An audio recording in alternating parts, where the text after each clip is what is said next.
Missing link Fadnavis सरकारचा महत्त्वाकांक्षी प्रकल्प।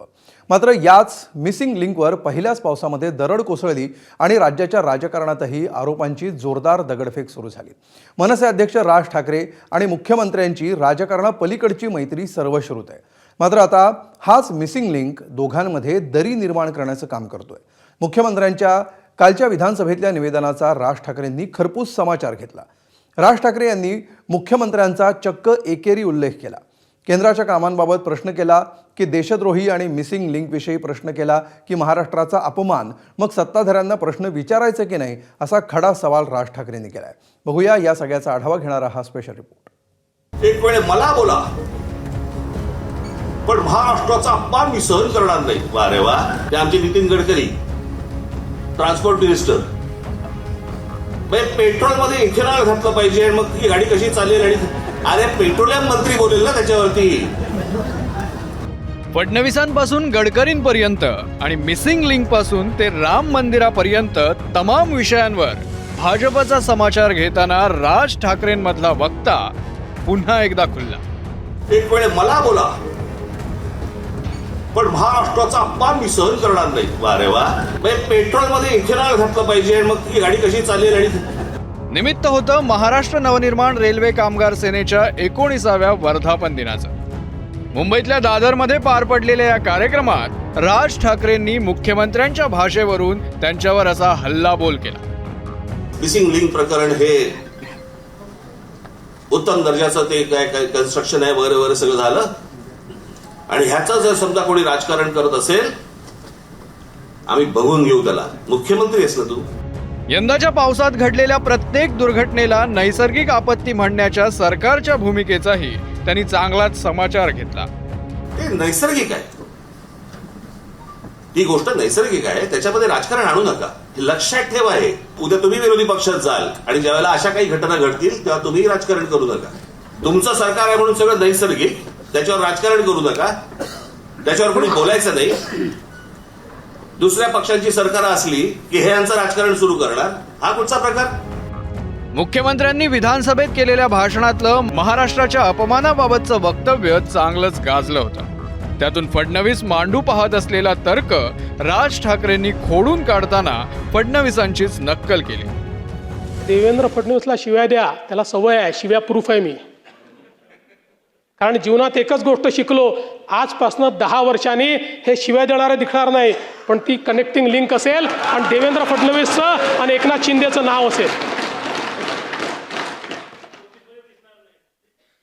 पण माझा आक्षेप या गोष्टीला आहे, मला बदनाम करा पण महाराष्ट्राला बदनाम करू नका। काय म्हणतायत म्हणे, एक वेळ मला बोला, पण महाराष्ट्राचा अपमान मी सहन करणार नाही। वा रे वा, लोक त्या मिसिंग लिंक बद्दलच बोलतायत, महाराष्ट्राचा कुठे अपमान करतायत? पण विरोधकांना जे करत होते ना, शिव्या घाल, वाटेल ते बोल, हे जे सगळे त्यांच्या ठेवलेल्या टीम्स आहेत ना, हे जे सगळं सुरू होतं ना, ते आता अंगलट आलंय आणि तुमच्या अंगावरती येत आहे म्हणून लगेच महाराष्ट्राचा अपमान। ह्याच्यात कसला आला महाराष्ट्राचा अपमान? मुख्यमंत्र्यांच्या अख्ख्या मराठी भाषणात 2च वाक्य ते हिंदीत बोलले। असं करण्यामागचं कारण सांगत राज ठाकरेंनी भाजपमधल्या अंतर्गत सत्ता स्पर्धेकडे पुन्हा एकदा लक्ष वेधण्याचा प्रयत्न केला। समोरचे आमदार मराठी, महाराष्ट्राची विधानसभा, महाराष्ट्राच्या विधानसभेमध्ये आमचा मुख्यमंत्री, महाराष्ट्राचा मुख्यमंत्री हिंदीत बोलतो। कशासाठी? कोणाला सांगायचं होतं? कदाचित आपल्याच पक्षातल्या वरच्या लोकांना सांगायचं असेल, बघून घेईन।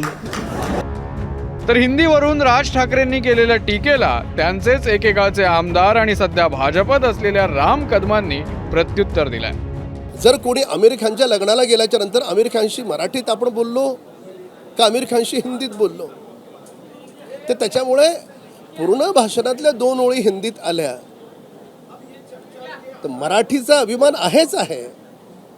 पण एक मराठी माणूस दाखवा की जो हिंदी बोलत नाही, तर त्याच्यामुळे शब्दाला शब्द जोडून आपल्या पक्षाचा अजेंडा जर कोणाला राबवायचा असेल तर त्यांना शुभेच्छा आहेत। त्यानंतर राज ठाकरेंनी छेडला सरकारी कंत्राटातल्या भ्रष्टाचाराचा मुद्दा। कुठल्याही कामात अर्ध्यापेक्षा अधिक रक्कम ही कमिशनापायी खर्च होत असल्यामुळेच आपल्याकडच्या सरकारी कामांचा दर्जा सुमार असल्याचा दावा राज ठाकरेंनी केला. कंत्राटदार सांगतायत आपल्या महाराष्ट्रामधली मराठी इथे मुलं बसू नको मुली मित्र, इथे बसू नको. जे नव्याने कंत्राटदार झाले इथे त्यांना नको किती बसू, म्हणे, कॅमेरे हलतात इथे नको. तर जे कंत्राट मिळतं त्यातलं जवळपास 56% पैसे द्यावे लागतात म्हणे, वाटावे लागतात, चारावे लागतात. 56%. म्हणजे ज्याच्यासाठी काम काढलंय ते काम त्यांनी 44% करायचं. तुम्हाला असेच रस्ते मिळणार, असेच खड्डे मिळणार. महाराष्ट्रातल्या विषयावर टोलेबाजी करून झाल्यावर राज ठाकरेंनी मोर्चा वळवला केंद्र सरकारकडे. केंद्रीय मंत्री नितीन गडकरी हे त्यांचा सिलेबस सोडून इतर विषयांच्या अभ्यासात का गुंतलेत असा सवाल राज ठाकरेंनी केला. ते आमचे नितीन गडकरी ट्रान्सपोर्ट मिनिस्टर, पेट्रोलमध्ये इथेनॉल घातलं पाहिजे आणि मग ती गाडी कशी चालेल. आणि अरे पेट्रोलियम मंत्री बोलेल ना त्याच्यावरती. ट्रान्सपोर्ट मिनिस्टर ते ह्याच्यावरती प्रवचन देत आहेत. काय बोलायचं, कोणाचं काम कोण करतंय, काय चाललंय देशामध्ये, काही थांगपत्ताच नाही. सध्या देशभर गाजत असलेल्या राम मंदिरातील दान चोरीच्या मुद्द्यावरूनही राज ठाकरेंनी संघ आणि भाजपला धारेवर धरला. राम मंदिराच्या चोरीबद्दल बोललो की म्हणे धर्माचा अपमान. अरे चोरी आहे ना ती, ह्याचा धर्म कुठे आला. बरं, त्या मंदिराबद्दल आम्हालाही आस्था आहे, प्रत्येक हिंदूला आस्था असेल. काहीही म्हणजे किती पडदा किती असावा यांच्या समोर. म्हणे वक्फ बोर्डामध्ये ज्या वेळेला म्हणे तिकडे चोऱ्या झाल्या त्याच्याबद्दल तुम्ही नाही बोलणार, आम्हाला काय देणं घेणं. तर राज ठाकरेंचं भाषण ऐकून बावनकुळेंचा भ्रमनिरास झाला आणि त्याच वेळी मुख्यमंत्र्यांच्या नावे नोंदवला जाणारा भविष्यातला इतिहासही दिसला. माझी अपेक्षा होती राजसाहेबांकडनं की सकाळी ते अभिनंदन करतील, पण माझा त्या ठिकाणी भ्रमनिरास झालेला आहे. निश्चितपणे महाराष्ट्राची जनताही देवेंद्र फडणवीसच्या मागे उभी आहे. इन्फ्रा मॅन म्हणून त्यांचा सुवर्ण अक्षरात नाव लिहिलं जाईल. मिसिंग लिंक असो किंवा राम मंदिराचा मुद्दा, ज्या मुद्द्यांवरून ठाकरेंची शिवसेना आणि काँग्रेस भाजप सरकारला धारेवर धरतायत त्यातच आता राज ठाकरेंनीही भर घातली आहे. या भाषणानंतर आता मनसेही या मुद्द्यांवरून आंदोलनात उतरणार की हे मुद्दे राज ठाकरेंच्या भाषणापुरतेच मर्यादित राहणार हे लवकरच कळेल. ब्युरो रिपोर्ट, ABP माझा.